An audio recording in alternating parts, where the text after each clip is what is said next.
Hai Besti, Assalamualaikum. Gimana kabar kalian hari ini? Semoga kalian sehat selalu.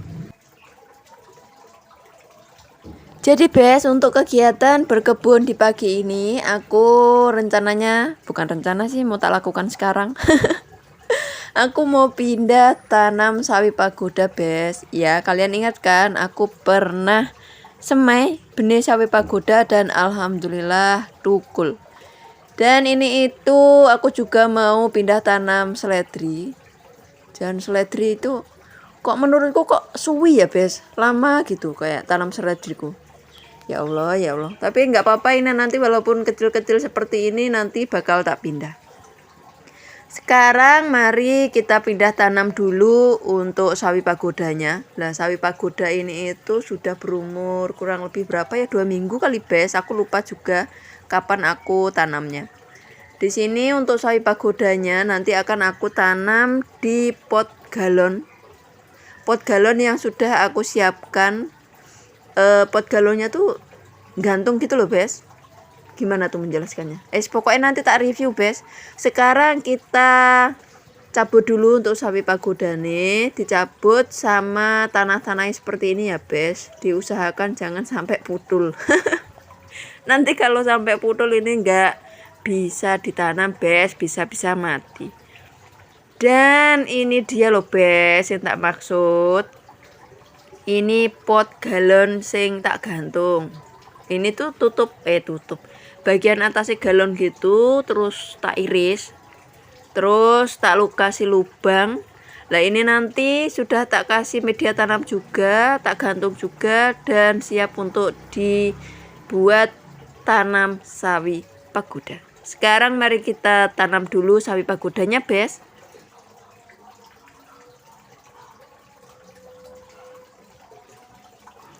Lah ini itu sebelum kita tanam, untuk tanahnya digembur-gemburkan dulu.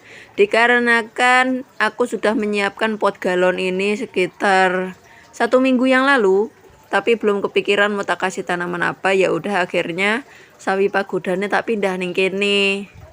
Soalnya sawi pagoda ditanam di kebun yang di bawah itu kok kurang bersemangat gitu loh Bes.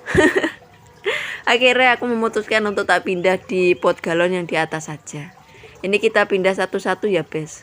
Ini aku mau coba pindah 3 dulu. Nanti kalau sekiranya masih ada space atau tempat untuk satu lagi, nanti kita tambah untuk sawi pagodane 1 lagi.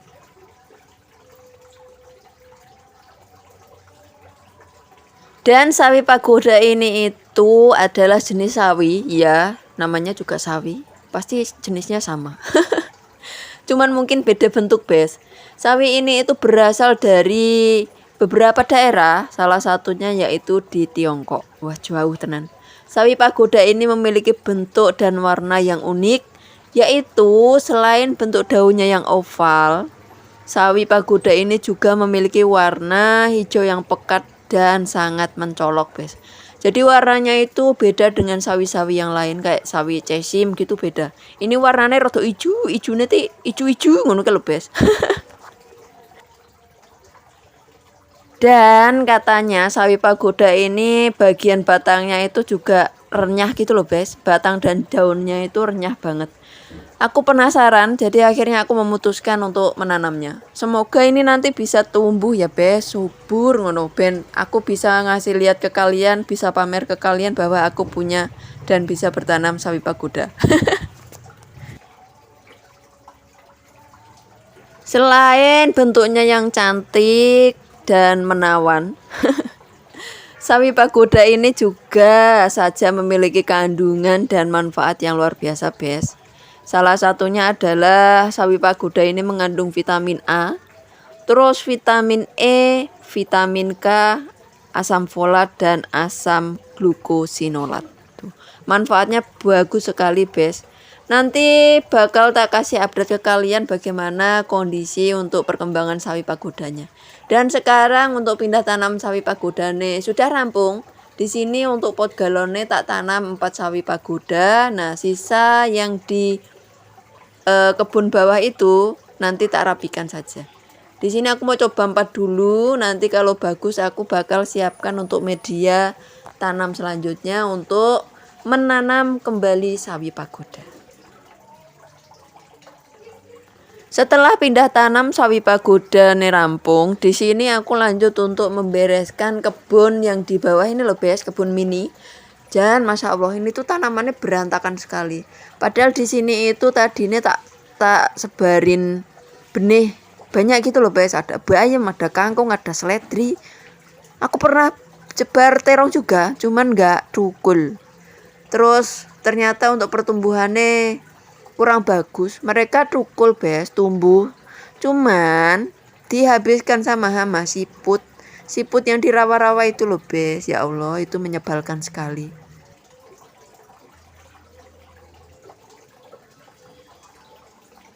Untuk kalian yang punya trik jitu atau cara yang ampuh untuk mengusir hama siput, bisa tolong komen di bawah, guys. Aku jangan lagi sebel banget karo siput. Siput mangani bibit-bibit ini kalau ngampe habis, guys. Dan ini lanjut untuk memindahkan tanaman seledri. Seledri itu kok cuwilik-cuwilik gitu ya, guys. Ini itu umur seledri berapa ya? Lama banget, guys. Pokoknya ada kali sebulan lebih. Sebelum untuk pindah tanam, di sini tanahnya tak gembur-gemburkan dulu dan kita rapikan juga untuk sisa sawi pagoda yang masih ada di kebun. Dan aku juga kepikiran untuk pindah tanam tanaman seledriku yang ada di wall planter itu loh, guys. Kalian masih ingat kan yang aku tanam benih di wall planter itu, yang seledri itu kan sudah numbuh, tapi kok pertumbuhannya kurang bagus. Apa aku yang kurang sabar apa gimana ya, guys?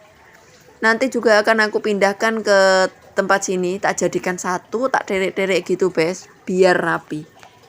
Tapi sebelum itu ini tanahnya digemburkan dulu untuk seledri ini disingkir-singkir hakese, baru nanti kita pindah satu-satu.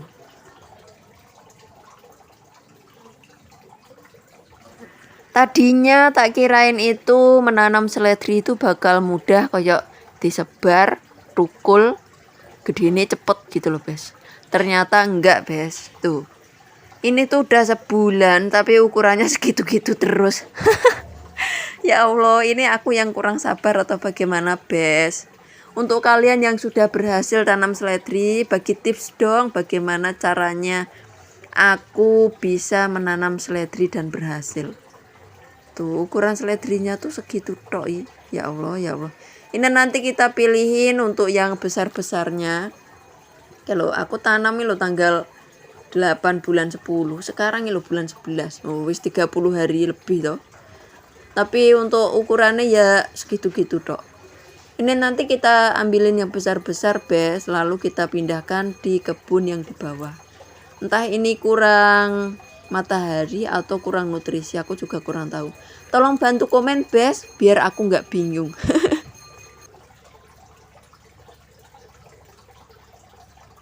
Tak kasih info sedikit tentang tanaman seledri, guys. Ternyata tanaman seledri ini itu termasuk dalam tumbuhan obat juga, selain tumbuhan sayur ya, yang biasa digunakan sebagai bumbu masakan. Beberapa negara termasuk Jepang, Cina, dan Korea mempergunakan bagian tangkai dari tanaman seledri sebagai bahan makanan. Di Indonesia, tumbuhan ini diperkenalkan oleh penjajah Belanda dan digunakan daunnya untuk menyedapkan sup atau sebagai lalap. Kalau aku sih belum pernah ya, guys, untuk lalap pakai daun seledri. Rasanya piye?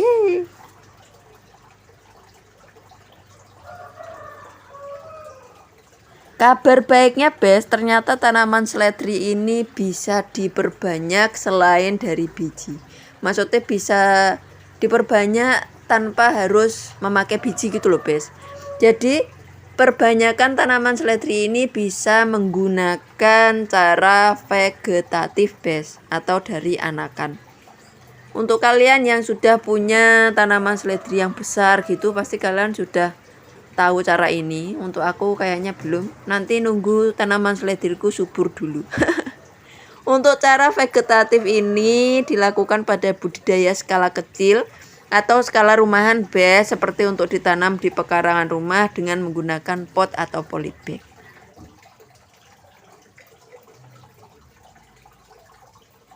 Dan untuk perbanyakan generatif didahului dengan menyemai dan menumbuhkan bibit dari biji. Sebelum memulai penyemaian bes, biji direndam dengan air hangat kuku kurang lebih 50-60 derajat Celcius. Kok aku enggak ya? Aku tak sebar ngono iki, Bes. Berarti salahku, caraku salah, Bes. Astagfirullahaladzim. Untuk perendamannya kalian bisa lakukan selama 1 jam. Lalu persiapkan media semai berupa baki semai yang terdiri atas campuran tanah dan kompos yang sudah diayak dengan perbandingan 2:1, Bes.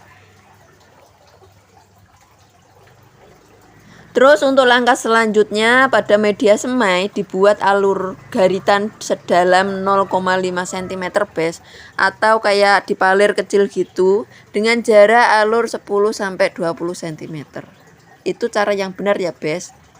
Jangan ditiru caraku karena aku tak sebar ngene, Bes. Lalu biji ditanamkan ke dalam alur dan ditutup tipis dengan tanah. Itu tadi, Bes, sedikit cara penyemaian tanaman seledri, Bes, jika kalian ingin menanamnya.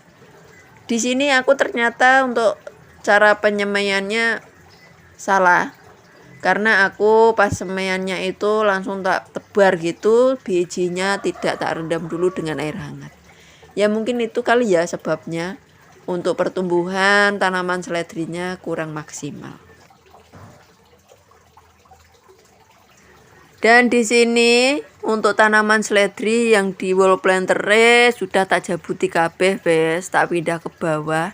Ini juga tak palir, enggak tak palir sih sebenarnya, cuman tak urut kayak gitu loh, Bes, tak bikin sejalur, sejajar gitu. Biar kelihatan rapi. Jadi sebelah sini nanti, sebelah kiri bagian kebun ini nanti full tak kasih seledri.